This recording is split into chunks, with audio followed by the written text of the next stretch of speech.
Ladies and gentlemen, the time has finally come. I can finally tell you guys that Valorant is officially coming to consoles, more specifically the PlayStation 5 and Xbox Series X and S. What you're seeing on your screen now is actual footage of console gameplay from different YouTubers I have credited, but seeing so many people upload Valorant footage so soon at such a fast pace tells me that this has been tested by multiple pros and creators for a while now and had to be kept a secret until they got the green light. After watching some footage, there are a lot of things I've noticed visually and mechanically that I want to go through with you guys. First, I do need to clarify a few things. For starters, I did state that only the newer consoles will have access to this game, so anyone that's still rocking on the Xbox One or PlayStation 4, you're going to want to start saving up for that upgrade. Those that are on newer hardware already, you can sign up for a chance at getting closed beta access on their website. I'll leave a link down in the description for you guys to check out yourself. And unfortunately, crossplay between console and PC will not be possible at all. I guess it was something we should have seen coming already, but I was kind of hoping it would happen, but have extremely strict input-based matchmaking, meaning pairing players would be based on peripheral instead of platform, and mixed inputs would not be allowed at all. But it seems like crossplay will be exclusive to consoles, and I assume it will be controller only, which is fine. I just kind of wish there was a way to play with console friends if you're on PC.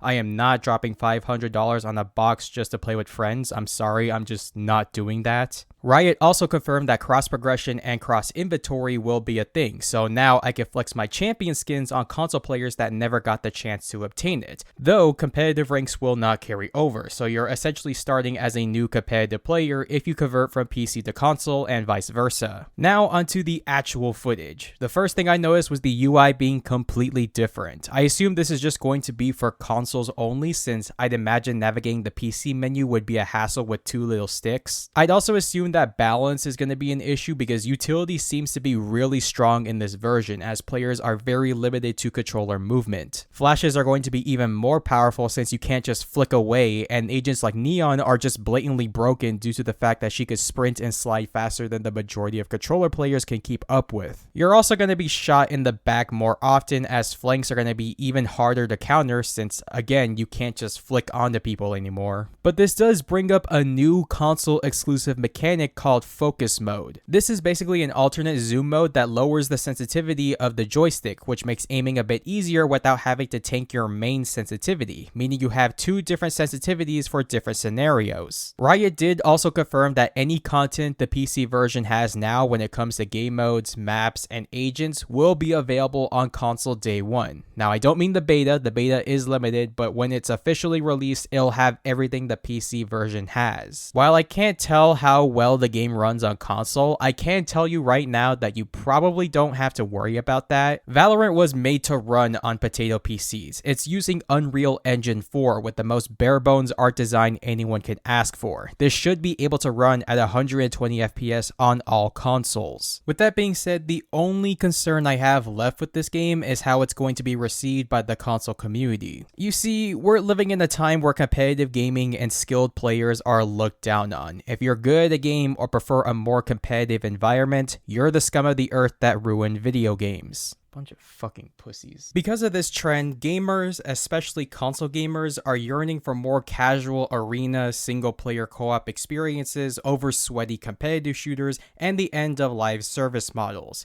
Gee, I wonder what kind of game Valorant is. For the uninformed, Valorant was born and bred to be a hyper-competitive shooter with competitive esports as its primary focus. I probably just gave the console community a heart attack just by saying that, but it is true. And the amount of people that simply don't know this, even on PC, is very concerning. They've been warning its player base of this since the game was called Project A back in 2019. So ideally, a lot of console players are going to be turned off by this, as it's literally the polar opposite of what they're asking for. Another issue is that people that have never played Valorant don't really understand what kind of game it is. I saw this issue at the launch of the game, and I still see it in the comments section of my videos. When Valorant was first revealed to the world, people actually thought this was going to be the next Overwatch, Apex Legends, or some other fast-paced arena shooter, when in reality it was CSGO with magic abilities. Because of this, the game got a lot of negative reviews, with most of the complaints ranging from it being too slow, too clunky, too sweaty with bad graphics. Back to 2008, the game has brought nothing new to the gaming community. She does not have graphics and original gameplay. 0 out of 10, poor copy pasta from other games, and poor realization. The graphics are ugly. I feel like I'm playing a game from the early 2000s. The game is so slow and not dynamic. I mean, it's almost like everyone had the exact same script. You're just seeing in review after review, slow, clunky, boring, bad graphics. Also, the game is really sweaty with a really high skill gap, which makes it really hard for new players to get into. Also, the TTK is really fucking short. Like, really short. You barely have time to react. I've never had a game piss me off so quickly after installing it. It's almost insulting. To this day, Valorant still has mostly negative user reviews on Metacritic simply because of those earlier reviews when the game is nowhere near that bad in reality. It's just so different from what people are used to that it just seems like a bad game when no, it's just a different genre people aren't used to. I mean, the last game that tried to do this was CSGO on the Xbox 360, and look how that turned out. This is gonna go down in two different ways. On one end, console players are going to like it since it's something different and unique. It's something they haven't experienced in a long time. On the other end, you're going to get those complaints of it being too slow and clunky and it being too sweaty like it was in 2020. But I'm going to leave the outcome of that to you guys. That is going to be it for today's video. I'm really excited for Valorant to finally come to console. If you are a console player that has never played Valorant before, are you excited? What are your thoughts on it so far? Let me know down in the comments below. I hope you enjoyed the video. Leave a like, subscribe for more content, and I'll talk to you all later.